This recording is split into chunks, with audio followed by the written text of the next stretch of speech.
Welcome to all. നമ്മൾ approach വെച്ചിട്ടുള്ള problem ആണെന്ന് ആദ്യം ഡിസ്കസ് ചെയ്യുന്നത്. പിന്നെ നമുക്കൊരു ഇൻഡിഫറൻസ് പോയിന്റിന്റെ ഒരു പ്രോബ്ലം ചെയ്യാം. അപ്പോൾ just go through the problem. Example number 6. There are two firms A and B which are exactly identical except that A does not use any debt in its financing, while B has 4 lakh 10% debentures in financing. എക്ക് എന്തില്ല, ഒരു ഡെപ്റ്റും ഇല്ല, അതായത് അൺലിവേർഡ് firm ആണ്.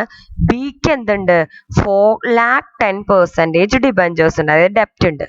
Both the firm have earning before interest and tax of 3,20,000. രണ്ടുപേരുടെയും EBIT earning before interest and tax same ആണ്, 3,20,000.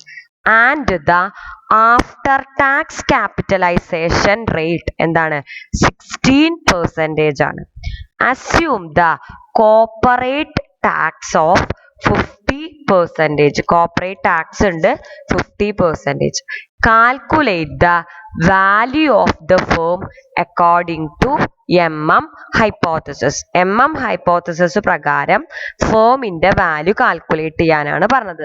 നമുക്കറിയാം hypothesis പ്രകാരം നമ്മൾ വാല്യൂ ഓഫ് അൺലിവേർഡ് ഫേം ആണ് ആദ്യം കണ്ടുപിടിക്കുക, അതായത് ഡെപ്റ്റ് ഇല്ലാത്ത ഫേമിന്റെ വാല്യൂ. അതെങ്ങനെ നമ്മൾ കണ്ടുപിടിക്കുക, earning before interest and tax into 1 - t divided by K0.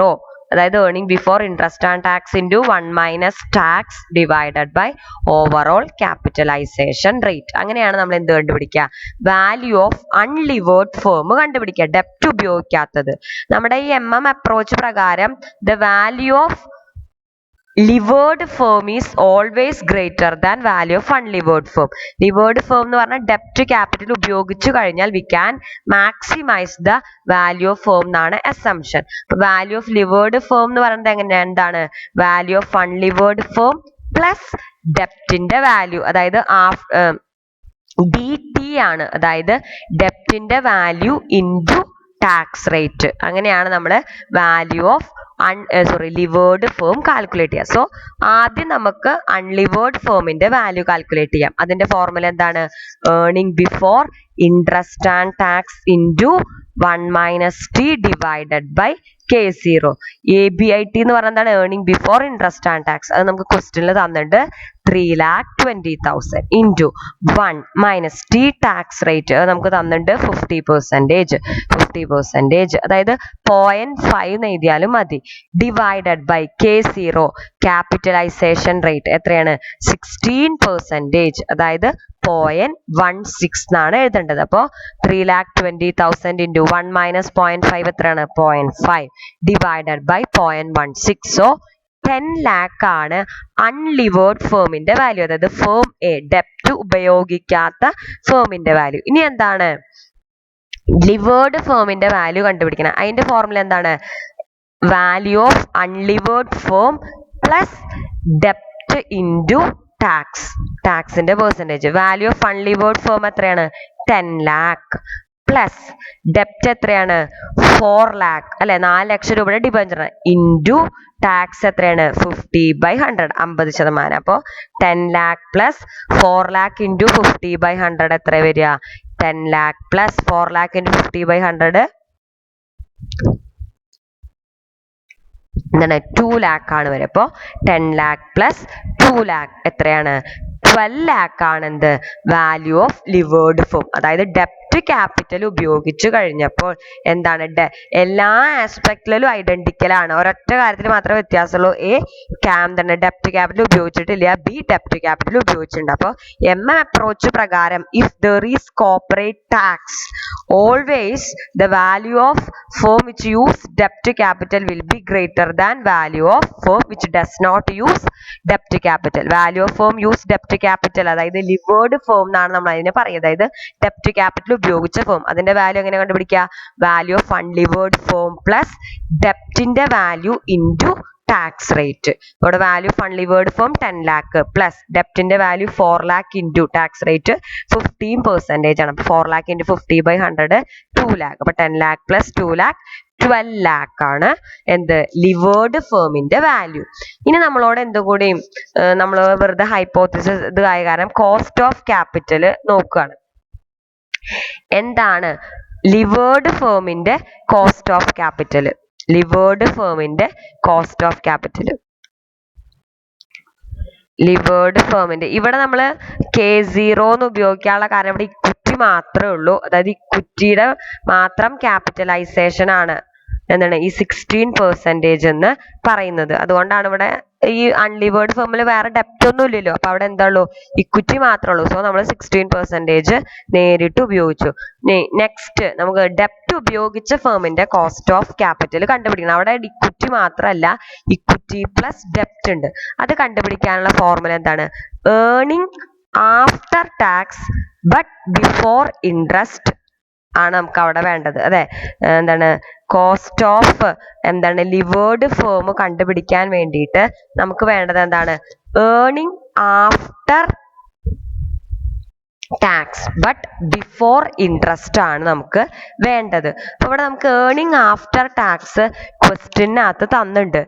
നമ്മുടെ എന്താണ് കോസ്റ്റ് ഓഫ് ഇക്വിറ്റി അല്ലെങ്കിൽ ക്യാപിറ്റലൈസേഷൻ റേറ്റ് ഓഫ് ലിവേർഡ് ഫേമിന്റെ formula earning after tax but before interest divided by value of firm into 100 ആണ്.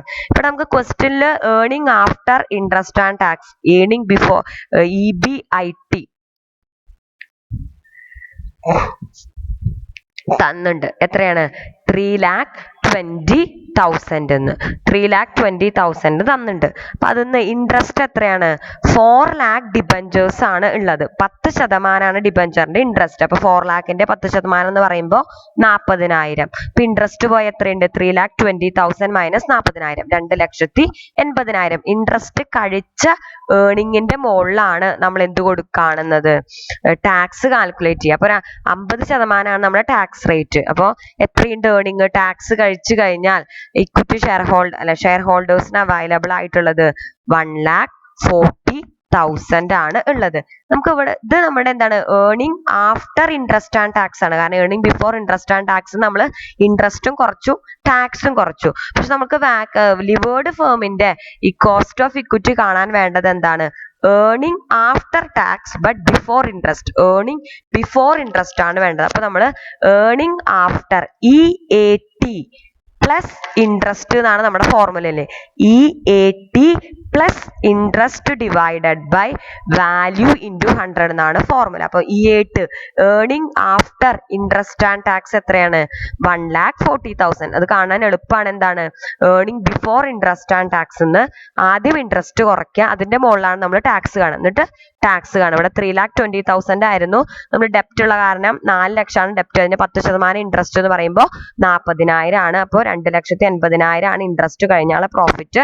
Tax എത്രയാണ്? 50% ആണ്. അപ്പൊ 2,00,000ന് 50% tax ആയിട്ട് പോകും. അതായത് 1,40,000 ടാക്സ് ആയിട്ട് പോകും. ബാക്കി 1,40,000 ആണ് ഏർണിംഗ് ആയിട്ടുള്ളത്. അപ്പൊ ഏർണിംഗ് ആഫ്റ്റർ ടാക്സ് എത്രയാണ്? 1,40,000 പ്ലസ് ഇൻട്രസ്റ്റ് എത്രയാണ്? 40,000 ഡിവൈഡഡ് ബൈ 12 lakh. വാല്യൂ എത്രയാണ്? 12 lakh ഇൻറ്റു 100 എത്രയാണ്? 15%. അപ്പൊ വാല്യൂ ഓഫ് കോസ്റ്റ് ഓഫ് എന്താണ് ലിവേർഡ് ഫേം എങ്ങനെയാണ്? Earning after tax plus interest divided by V into 100. ഇപ്പൊ 1,40,000 ആണ് ഏർണിംഗ് ആഫ്റ്റർ ടാക്സ്. ഇൻട്രസ്റ്റ് എത്രയാണ്? 40,000 ആണ്. ബൈ എത്രയാണ്? വാല്യൂ ഓഫ് ഫേം ലിവേർഡ് ഫേമിന്റെ വാല്യൂ എത്രയാണ്? 12 lakh ആണ് ഇൻറ്റു 100. അതൊക്കെ നമ്മൾ കണ്ടുപിടിച്ചിട്ടുണ്ട്. അപ്പൊ എത്രയാണ്? 15%. ഇവിടെ നമ്മുടെ അൺലിവേർഡ് ഫേമിന്റെ കോസ്റ്റ് ഓഫ് ക്യാപിറ്റൽ എത്രയാണ്? 16% ആണ്. ലിവേർഡ് ഫേമിന്റെയോ 15%. അപ്പൊ MM ഹൈപ്പോത്തസിസ് ശരിയായില്ലേ? അപ്പൊ അത്രേ ഉള്ളൂ. ഇനി ഇങ്ങനെയാണ് MM ഹൈപ്പോത്തസിസ് വെച്ചിട്ട് ചെയ്യേണ്ടത്. അപ്പൊ MM ഹൈപ്പോത്തസിസ് വെച്ച് ചെയ്യുമ്പോൾ നമ്മുടെ എന്താണ് വാല്യൂ ഓഫ് ഫേം കണ്ടുപിടിക്കാൻ പറഞ്ഞാൽ ആദ്യം നമ്മൾ എന്ത് കണ്ടുപിടിക്കുക? വാല്യൂ ഓഫ് അൺലിവേർഡ് ഫേം കണ്ടുപിടിക്കുക. എങ്ങനെ? വാല്യൂ ഓഫ് അൺലിവേർഡ് ഫേം നമ്മൾ കാൽക്കുലേറ്റ് ചെയ്യുക. ദെൻ നമ്മൾ എന്ത് ചെയ്യുക? Value of unlevered firm plus ഡെപ്റ്റിന്റെ face value into tax rate ചെയ്ത് കഴിഞ്ഞാൽ we will get the value of levered firm. ഇനി cost of value of levered firm എങ്ങനെ കണ്ടുപിടിക്കാം? Earning after tax minus interest divided by value into 100. ഇനി നമുക്ക് calculate ചെയ്യാനുള്ളത് ഒരു ഇൻഡിഫറൻസ് പോയിന്റ് ആണ്. ഇൻഡിഫറൻസ് പോയിന്റ് എന്ന് പറഞ്ഞാൽ എന്താന്ന് വെച്ചാൽ the level of EBIT earning before interest and tax at which EPS is equal for all ഡെപ്റ്റ് ഇക്വിറ്റി റേഷ്യോ. ഒരു പർട്ടിക്കുലർ ലെവൽ ഓഫ് EBITയിൽ ഏത് ക്യാപിറ്റൽ സ്ട്രക്ചർ ഉപയോഗിച്ചാലും we will get the same EPS. EPS എന്ന് പറഞ്ഞാൽ ഏർണിംഗ് പെർ ഷെയർ. അതായത് നമ്മൾ 10 ഡെപ്റ്റും 100 equity ഷെയർസും 100 debenture ഉപയോഗിച്ചാലും 50 ഇക്വിറ്റി ഷെയർസും 150 ഡിബഞ്ചർ ഉപയോഗിച്ചാലും ഏത് പ്രപ്പോർഷൻ ഓഫ് ഡെപ്റ്റ് ആൻഡ് ഇക്വിറ്റി ആണ് നമ്മൾ ഉപയോഗിച്ചതെങ്കിലും we will get same EPS at EBIT. അതിനെയാണ് നമ്മൾ എന്ത് പറയുന്നത്? Indifference point. There is no difference in EPS for every capital structure at a certain level of EBIT. അതിനെയാണ് നമ്മൾ എന്ത് പറയുന്നത്? ഇൻഡിഫറൻസ് പോയിന്റ് എന്ന് പറയുന്നത്. സോ ഇൻഡിഫറൻസ് പോയിന്റ് എന്ന് പറഞ്ഞാൽ എന്താണ്? Level of EBIT at which EPS is same for all capital structure. അതായത് ഓൾ പ്രപ്പോർഷൻ ഓഫ് ഡെപ്റ്റ് ആൻഡ് ഇക്വിറ്റി. അതിനെയാണ് നമ്മൾ EBIT എന്ന് പറഞ്ഞ് നമ്മൾ പറഞ്ഞില്ലേ, ഡെപ്റ്റ് കൂടിക്കഴിഞ്ഞാൽ EPS കൂടുന്നൊക്കെ. പക്ഷെ ഈ ഒരു പെർട്ടിക്കുലർ ലെവൽ ഓഫ് EBITയിൽ ഡെപ്റ്റ് കൂടിയാലും ഡെപ്റ്റ് കുറഞ്ഞാലും EPSന് ഒരു വ്യത്യാസം ഉണ്ടാവില്ല. അപ്പോൾ ഇൻഡിഫറൻസ് പോയിന്റ് എന്ന് പറഞ്ഞാൽ അതാണ്. അത് കണ്ടുപിടിക്കാൻ ഒരു ഫോർമുല ഉണ്ട്. ഇതാണ് ഫോർമുല: X മൈനസ് I. അതായത് X എന്ന് പറഞ്ഞാൽ EBIT ആണ്, മൈനസ് X മൈനസ് I എന്ന് പറഞ്ഞാൽ ഇൻട്രസ്റ്റ് ഇൻറ്റു 1 മൈനസ് T എന്ന് പറഞ്ഞാൽ tax minus D preference dividend ഉണ്ടെങ്കിൽ D divided by number of equity shares in plan 1. ആദ്യത്തെ പ്ലാനിൽ, അതായത് ആദ്യത്തെ ക്യാപിറ്റൽ സ്ട്രക്ചർ പ്രപ്പോർഷൻ ഓഫ് ഇക്വിറ്റിയിൽ വിൽ ബി ഈക്വൽ ടു, ഞാൻ പറയില്ല എന്താണ്, equal to X minus I interest into 1 minus T tax rate minus D divided by N2 എന്ന് പറഞ്ഞാൽ number of equity shares in plan 2. ടെക്സ്റ്റിൽ കൃത്യമായിട്ട് ആ ഫോർമുല എഴുതിയിട്ടുണ്ട്. അപ്പോൾ അത് പഠിച്ചിട്ട് വേണം നമ്മൾ ഈ പ്രോബ്ലം ചെയ്യാൻ. അപ്പോൾ ജസ്റ്റ് പ്രോബ്ലം നോക്കുക. Riya limited has a share capital of 20 lakh divided into 40,000 equity shares of 50 each. The company can raise additional fund of 10 lakh for expansion either by issuing all equity shares, എല്ലാതും equity shares, അതാണ് plan 1 എന്ന് പറയുന്നത്, അല്ലെങ്കിൽ or all 9% debentures. ഒന്നില്ലെങ്കിൽ എല്ലാം equity shares, അതല്ലെങ്കിൽ എന്താണ്, എല്ലാം ഡിബഞ്ചേഴ്സ് ഇഷ്യൂ ചെയ്യാം. കമ്പനിയുടെ present earning before interest and tax എന്ന് പറയുന്നത് 2,80,000 ആണ്. റേറ്റ് ഓഫ് ഇൻകം ടാക്സ് 50% ആണ്. Find out the indifference point ആണ്. Find out the indifference point ആണ്. പിന്നെ വന്നിട്ടുണ്ട്, ഇഫ് നമ്മൾ അഡീഷണൽ ക്യാപിറ്റൽ റൈസ് ചെയ്യുന്നത് 10 lakh എന്ന് പറയുന്നത് ഇക്വിറ്റി ഷെയറും ഇഷ്യൂ ചെയ്തിട്ടാണ് റൈസ് ചെയ്യുന്നതെങ്കിൽ നമ്മുടെ total number of equity shares എത്രയും 60,000 ആവും. Because we are raising additional 10 lakh for all equities raise ചെയ്ത നമ്മുടെ പ്ലാൻ 1 പ്രകാരം എല്ലാം നമ്മൾ ഇക്വിറ്റി ഷെയർസ് ആണ് ഉപയോഗിക്കണമെങ്കിൽ നമ്മുടെ total number of equity shares എത്രയാവും? 60,000 ആയിരിക്കും. അതായത് പ്രസന്റ് നമ്പർ ഓഫ് ഷെയർസ് എത്രയാണ്? 40,000 ആണ് അല്ലെ. പിന്നെന്താണ്, 50 രൂപയാണ് ഒരു ഷെയറിന്റെ വില. അപ്പോ 10 ലക്ഷം കിട്ടണമെങ്കിൽ നമ്മൾ എത്ര ഷെയർ കൂടി ഇഷ്യൂ ചെയ്യണം? മൊത്തം ഇക്വിറ്റി ആണെങ്കിൽ 20,000 കൂടി ഇഷ്യൂ ചെയ്യണം. അപ്പോൾ എന്താണ്, 20,000 ഷെയർസും കൂടി ഇഷ്യൂ ചെയ്യണം. അപ്പോൾ 40 എക്സിസ്റ്റിംഗ് പ്ലസ് പുതിയതായിട്ടുള്ള 20, അങ്ങനെ 60,000 ഷെയർസ് ആവും. പ്ലാൻ 1 പ്രകാരമാണ് നമ്മൾ 10 ലക്ഷം രൂപ റൈസ് ചെയ്യണതെങ്കിൽ. അതല്ല അഡീഷണൽ ക്യാപിറ്റൽ നമ്മൾ ഡിബഞ്ചറിലൂടെയാണ് റൈസ് ചെയ്യണതെങ്കിൽ ഇക്വിറ്റി ഷെയറിന്റെ എണ്ണം മാറോ? ഇല്ല. ആ 10 ലക്ഷം നമ്മൾ ഡിബഞ്ചർ ഇഷ്യൂ ചെയ്തിട്ടാണ് റൈസ് ചെയ്യുന്നത്. സോ നമ്മുടെ കയ്യിലുള്ള എക്സിസ്റ്റിംഗ് ഇക്വിറ്റി ഷെയർസ് തന്നെ ഉണ്ടാവുള്ളൂ. പുതിയതായിട്ട് നമ്മളൊന്നും ഇഷ്യൂ ചെയ്യുന്നില്ല. അപ്പൊ ആ കാര്യം മനസ്സിലാക്കുക. അപ്പൊ ക്വസ്റ്റ്യൻ കൃത്യമായിട്ട് മനസ്സിലാക്കുക. കമ്പനിക്ക് ഒരു ഷെയർ ക്യാപിറ്റൽ ഉള്ളത് 20 ലക്ഷം രൂപയുടെ ഷെയർ ക്യാപിറ്റൽ ആണുള്ളത്. 40,000 ഇക്വിറ്റി ഷെയർസ് ആയിട്ടാണ് ഉള്ളത്. അതെന്താണ്? 50 രൂപയാണ് ഒരു ഇക്വിറ്റി ഷെയറിന്റെ വില. കമ്പനിക്ക് എന്താണ്? എക്സ്പാൻഷന് വേണ്ടി ഒരു 10 ലക്ഷം രൂപ അഡീഷണൽ ആവശ്യമുണ്ട്. ആ 10 ലക്ഷം രൂപ അഡീഷണൽ ആവശ്യമുള്ളത് ഒന്നില്ലെങ്കിൽ ഫുൾ ഇക്വിറ്റി ഷെയർസ് ഇഷ്യൂ ചെയ്തിട്ട് റൈസ് ചെയ്യാം. ഫുൾ ഇക്വിറ്റി ഷെയർസ് 50 രൂപയാണ് ഒരു ഇക്വിറ്റി ഷെയറിന്റെ വില. നമുക്ക് 10 ലക്ഷം കിട്ടണമെങ്കിൽ എത്ര ഇക്വിറ്റി ഷെയർസ് ഇഷ്യൂ ചെയ്യണം? 10 ലക്ഷം ഡിവൈഡഡ് ബൈ 50 എന്താണ്? 20,000. അപ്പൊ total number of equity shares എത്രയും? ഓൾറെഡി ഉള്ള 40,000 പ്ലസ് 20,000 അഡീഷണൽ ഉള്ളത്. അപ്പൊ മൊത്തം 60,000. രണ്ടാമത്തെ പ്ലാൻ എന്ന് പറഞ്ഞാൽ എന്താണ്? ഫുള്ള് നമ്മൾ ഡിബഞ്ചർ ഇഷ്യൂ ചെയ്തിട്ടാണ് റൈസ് ചെയ്യുന്നത്. അതായത് 10 ലക്ഷം രൂപ അഡീഷണൽ ആവശ്യമുള്ളത്. അപ്പോൾ നമ്മുടെ ഇക്വിറ്റിയുടെ എണ്ണത്തിനെ ബാധിക്കില്ല. എന്താണ്? ഡിബഞ്ചർ ആണ്. അപ്പൊ 40,000 രൂപ തന്നെ, 40,000 ഇക്വിറ്റി ഷെയർസ് തന്നെ ആയിരിക്കും ഉണ്ടാവുക. നമ്മളോട് കാൽക്കുലേറ്റ് ചെയ്യാൻ പറഞ്ഞിരിക്കുന്നത് ഇൻഡിഫറൻസ് പോയിന്റ് ആണ്. ഇൻഡിഫറൻസ് പോയിന്റ് കാണാനുള്ള ഫോർമുല എന്താണ്?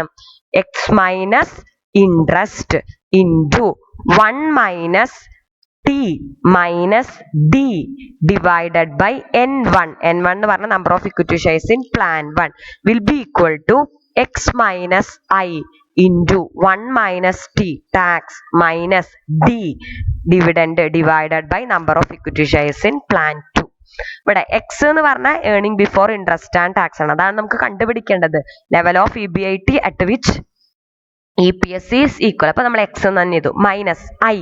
പ്ലാൻ 1 പ്രകാരം നമ്മൾ എന്താണ്? ഫുൾ ഇക്വിറ്റി ഷെയർസ് ആണ് ഇഷ്യൂ ചെയ്യുന്നത്. അപ്പൊ നമുക്ക് അവിടെ ഡിബഞ്ചേഴ്സ് ഇല്ല. എക്സിസ്റ്റിംഗും ഇക്വിറ്റി മാത്രമേ ഉള്ളൂ. അപ്പൊ നമുക്ക് എന്താ അവിടെ ഇല്ല? ഇൻട്രസ്റ്റ് ഇല്ല. അപ്പൊ ഇൻട്രസ്റ്റ് എന്താവും? 0 ഇൻറ്റു 1 മൈനസ് ടി എത്രയാണ്? 50%, 0.50 മൈനസ് ഡി. പ്രിഫറൻസ് ഷെയർസ് ഉണ്ടോ? ഇല്ല. അപ്പൊ ഡിവിഡൻഡ് കൊടുക്കണ്ട. അപ്പൊ 0 ഡിവൈഡഡ് ബൈ N1. പ്ലാൻ 1 പ്രകാരം എല്ലാം ഇക്വിറ്റി ഷെയർസ് ആണ് ഇഷ്യൂ ചെയ്യണതെങ്കിൽ നമ്മുടെ നമ്പർ ഓഫ് ഇക്വിറ്റി ഷെയർസ് എത്രയാണെന്ന് പറഞ്ഞേ? എക്സിസ്റ്റ് ചെയ്യുന്ന 40,000 പ്ലസ് അഡീഷണൽ ഇഷ്യൂ ചെയ്യുന്ന 20,000, 60,000 ഈക്വൽ ടു ഈ അടുത്ത പ്ലാൻ ആണ് എക്സ് മൈനസ് അടുത്ത പ്ലാനിൽ എന്തുണ്ട്? ഡിബഞ്ചേഴ്സ് ഉണ്ട്. ഫുൾ നമ്മൾ ഡിബഞ്ചേഴ്സ് ആണ് ഇഷ്യൂ ചെയ്യുന്നത്. 10 ലക്ഷത്തിന് നമ്മൾ ഡിബഞ്ചർ ആണ് ഇഷ്യൂ ചെയ്യുന്നത്. 10 ലക്ഷം രൂപയ്ക്ക് ഡിബഞ്ചർ ഇഷ്യൂ ചെയ്യണം. 9% ആണ് ഇൻട്രസ്റ്റ്. അപ്പൊ 10 ലക്ഷം രൂപയ്ക്ക് ഡിബഞ്ചർ ഇഷ്യൂ ചെയ്യുമ്പോൾ 9% ഇൻട്രസ്റ്റ് പറയുമ്പോൾ 10 ലക്ഷം ഇൻറ്റു 9/100 എത്രയാണ് വരിക? 90,000. എക്സ് മൈനസ് ഇൻട്രസ്റ്റിന്റെ അവിടെ 90,000 ഇൻറ്റു 1 മൈനസ് ടി എത്രയാണ്? 50% 0.50 മൈനസ് ഡി. രണ്ടാമത്തെ പ്ലാനിലും പ്രിഫറൻസ് ഡിവിഡൻഡ് ഒന്നുമില്ല. അപ്പൊ 0 divided by number of equity shares എത്രയാണ്? എക്സിസ്റ്റ് ചെയ്യണത് മാത്രമേ ഉള്ളൂ. അഡീഷണൽ ഫണ്ട് ഫുള്ള് നമ്മൾ ഡിബഞ്ചർ ഉപയോഗിച്ചിട്ടാണ് ഫിനാൻസ് ചെയ്തിരിക്കുന്നത്. അപ്പൊ എത്രയാണ്? 40,000 തന്നെയാണ് ഉള്ളൂ. ഇനി നമ്മളത് സോൾവ് ചെയ്യാം.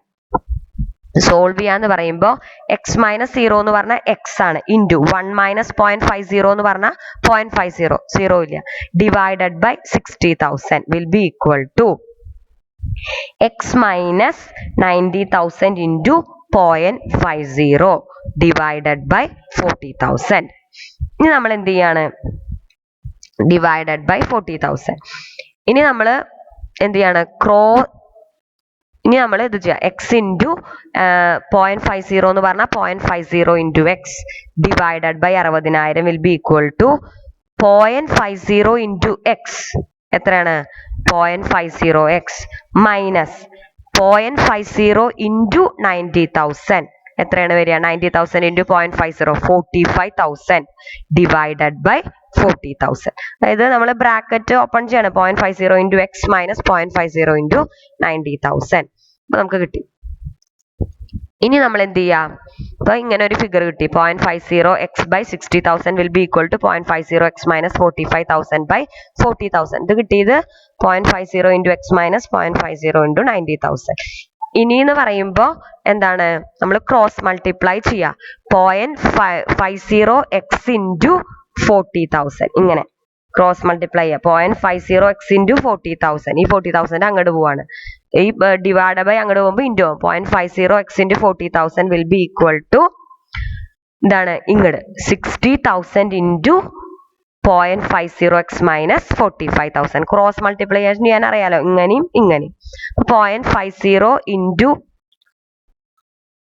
40,000 will be equal to 60,000 into 0.50x minus 45,000 ആയി. അങ്ങനെയായി നമുക്ക് ഫിഗർ കിട്ടുക. ഇനി വരുന്നത് എന്താന്ന് വെച്ചാൽ 0.50x ആണ്. ഇവിടെ എന്തുണ്ട്? 0.50x into 40,000 will be equal to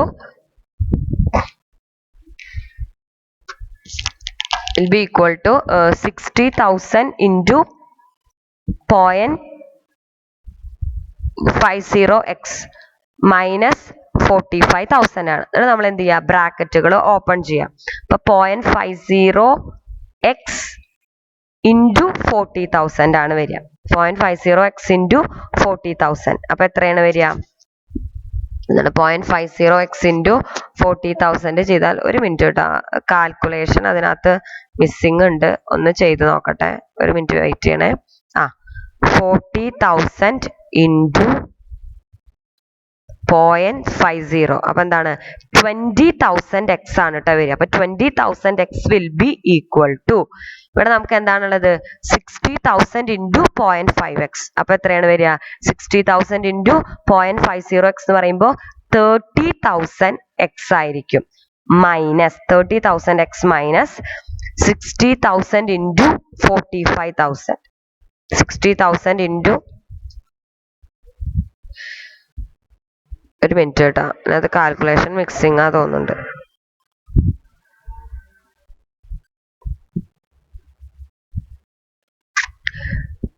sixty thousand into 45,000. അപ്പോൾ വി വിൽ ഗെറ്റ് ദ എന്താണ്? 2,70,000 അല്ല, 2 crores ആണ് കിട്ടുക. അപ്പൊ എന്നിട്ട് നമുക്ക് എന്ത് ചെയ്യാം? ഇവിടെ ഈ എളുപ്പത്തിന് വേണ്ടിയിട്ട് എന്താ ചെയ്തിരിക്കുന്നതെങ്കിൽ, ഇവിടെയും 4 പൂജ്യമാണ്, ഇവിടെയും 4 പൂജ്യമാണ്. അപ്പൊ അത് എന്തായാലും ഡിവൈഡ് ചെയ്യുമ്പോൾ ക്രോസ് ചെയ്ത് പോകണതാണ്. അപ്പൊ ഈ 4 പൂജ്യം ഒഴിവാക്കിക്കാണ്. അതുകൊണ്ടാണ് ഇവിടെ 0.50 ഇൻറ്റു 4ഉം ഇവിടെ ഒഴിവാക്കി. നമുക്ക് സമത്തിന്റെ അപ്പുറത്തും ഇപ്പുറത്താകുമ്പോൾ സീറോസ് കട്ട് ചെയ്ത് കളയാലോ. അപ്പോൾ 0.50 into 4 will be equal to, ഇവിടത്തെയും 4 സീറോസ് ഒഴിവാക്കി. അപ്പോൾ 6 ഇൻറ്റു 0.50x മൈനസ് 45,000 ആക്കി. അതാണ് ചെയ്തേക്കുന്നത്. അപ്പോൾ ഇവിടെ 0.50 ഇൻറ്റു 4 ചെയ്തു. അപ്പോൾ 2x കിട്ടി. ഇവിടെ 6 ഇൻറ്റു 0.50x ചെയ്യുമ്പോൾ 3x കിട്ടും. 6 ഇൻറ്റു 45,000 ചെയ്താൽ 2,70,000 കിട്ടും. അപ്പൊ നമ്മൾ ഈ 2,70,000 അവിടെയാണ് വലിയ എക്സ് ഉള്ളത്. നമുക്ക് എക്സ് എപ്പോഴും പോസിറ്റീവിൽ കിട്ടണമല്ലോ. അപ്പൊ നമ്മൾ എന്ത് ചെയ്യും? ഈ 2,70,000 ഇങ്ങോട്ട് കൊണ്ടുവരും, ഈ 2x അങ്ങോട്ട് കൊണ്ടുവരും. അപ്പോൾ 2,70,000 will be equal to 3x minus 2x. Now 2,70,000 will be equal to 3x minus 2x എന്നായിരിക്കും. അതല്ലെങ്കിൽ ഇവർ ചെയ്ത പോലെ ആ 3x ഇങ്ങോട്ട് കൊണ്ടുവരാം. അപ്പോൾ 2x minus 3x will be equal to negative 2,70,000. 2x minus 3x ചെയ്യുമ്പോൾ minus x will be equal to minus 2,70,000. X എന്ന് പറയുമ്പോൾ അപ്പൊ എന്താണ്? രണ്ടും മൈനസും കട്ട് ചെയ്ത് പോകും. അപ്പൊ എന്താണ്? X will be equal to 2,70,000. ഇതിന്റെ അർത്ഥം എന്താണ്? 2,70,000 രൂപയാണ് നമ്മുടെ EBIT എങ്കിൽ 2 പ്ലാനിലും എന്തായിരിക്കും? ബോത്ത് EPS എന്തായിരിക്കും? 2 പ്ലാനിനും സെയിം ആയിരിക്കും എന്നാണ് പറയണത്. ഇവിടെ അവരതിന്റെ വെരിഫിക്കേഷൻ ചെയ്തിട്ടുണ്ട്. ജസ്റ്റ് നിങ്ങൾ നോക്കിയാൽ മതി. EBIT രണ്ടിനും 2,70,000. ആദ്യത്തെ പ്ലാനിനും രണ്ടാമത്തെ പ്ലാനിനും. രണ്ടാമത്തെ പ്ലാനിന് ഇൻട്രസ്റ്റ് ഇല്ല, കാരണം we are issuing all equity. അപ്പോൾ അവിടെ നെഗറ്റീവ്. രണ്ടാമത്തെ പ്ലാനിന് ഇൻട്രസ്റ്റ് ഉണ്ട് 90,000 രൂപ. അപ്പോൾ 90,000. അപ്പോൾ V will get earning after interest എത്ര കിട്ടും? 2,70,000 ആണ്. ഇവിടെ ഇൻട്രസ്റ്റ് പോയ 1,80,000. ഇനി ടാക്സ് ഉണ്ട് 50%. 2,70,000 50%, 1,35,000. ഇവിടെ എത്രയാണ്? 1,80,000 50%, 90,000. അപ്പോൾ ഏർണിംഗ് ആഫ്റ്റർ ടാക്സ്, അതായത് available to equity shareholders എത്രയാണ്? ഇൻട്രസ്റ്റും ടാക്സും കഴിച്ചിട്ട് ഈ പ്ലാൻ പ്രകാരം 1,35,000, ഈ പ്ലാൻ പ്രകാരം 90,000 ആണ് അവൈലബിൾ ആവുക. ആദ്യത്തെ പ്ലാനിൽ എത്ര ഇക്വിറ്റി ഷെയർസ് ഉണ്ടെന്ന് പറഞ്ഞാൽ 60,000. രണ്ടാമത്തേൽ 40,000. അപ്പോൾ 1,35,000 ഡിവൈഡ് ബൈ 60,000 ചെയ്താൽ 2.25 ആണ് ഒരു ഷെയറിന് EPS കിട്ടുക. 90,000 ഡിവൈഡ് ബൈ 40,000 ചെയ്താലും എന്താണ്? 2.25 ആണ്. അപ്പോൾ ഇൻഡിഫറൻസ് പോയിന്റ് അതായത് 2,70,000 ആണ് ഇൻഡിഫറൻസ് പോയിന്റ്. അതായത് this is the EBIT at which EPS is same for all capital structure അല്ലെങ്കിൽ ഓൾ ഡിഫറൻറ്റ് പ്രപ്പോർഷൻ ഓഫ് ഡെപ്റ്റ് ആൻഡ് ഇക്വിറ്റി. കാൽക്കുലേഷൻസ് കൃത്യമായിട്ട് ഇവിടെ ഇവർ ചെയ്ത പോലെ 0 ഒഴിവാക്കി ചെയ്യണമെന്നൊന്നും ഇല്ല കേട്ടോ. നമുക്ക് 0 ഒഴിവാക്കിയ കാൽക്കുലേഷൻസ് എളുപ്പമായിരിക്കും. ഇങ്ങനെയൊക്കെ രണ്ട് സ്ഥലത്തും 40,000 60,000 നമുക്ക് ഈ 4 സീറോസും ക്യാൻസൽ ചെയ്ത് പോവും. കാരണം എന്താ വെച്ചാൽ നമ്മൾ ചെയ്ത് വന്നാലും നമ്മൾ ഇപ്പോൾ 2x മൈനസ് അപ്പൊ 20x minus 20,000 x minus 30,000 x divided by 2,70,000 എന്നായിരിക്കും. ഇവിടെ നമ്മൾ ഇത് കട്ട് ചെയ്ത് കളഞ്ഞില്ലെങ്കിൽ അപ്പൊ നമ്മൾ എന്ത് ചെയ്യും? 20,000 x മൈനസ് 30,000 x എന്ന് പറയുമ്പോൾ എന്താണ് 10,000 x will be equal to ആ 2 crore കൂടിയ ഒരു എമൗണ്ടാണ് വരിക. അപ്പോൾ ഈ X will be equal to ആ 10,000 എക്സിനെ നമ്മൾ ഡിവൈഡ് ചെയ്യുന്നുണ്ട്. നമ്മൾ ഓട്ടോമാറ്റിക്കലി ഇവിടെ തന്നെ കട്ട് ചെയ്താൽ കാൽക്കുലേഷൻസ് എളുപ്പമായിരിക്കും. നമ്മൾ 4ഉം 6ഉം വെച്ചിട്ട് ചെയ്താൽ മതി. എന്തെങ്കിലും ഡൗട്ട്സ് ഉണ്ടെങ്കിൽ ചോദിക്കുക, ചെയ്ത് പഠിക്കണം. Thank you.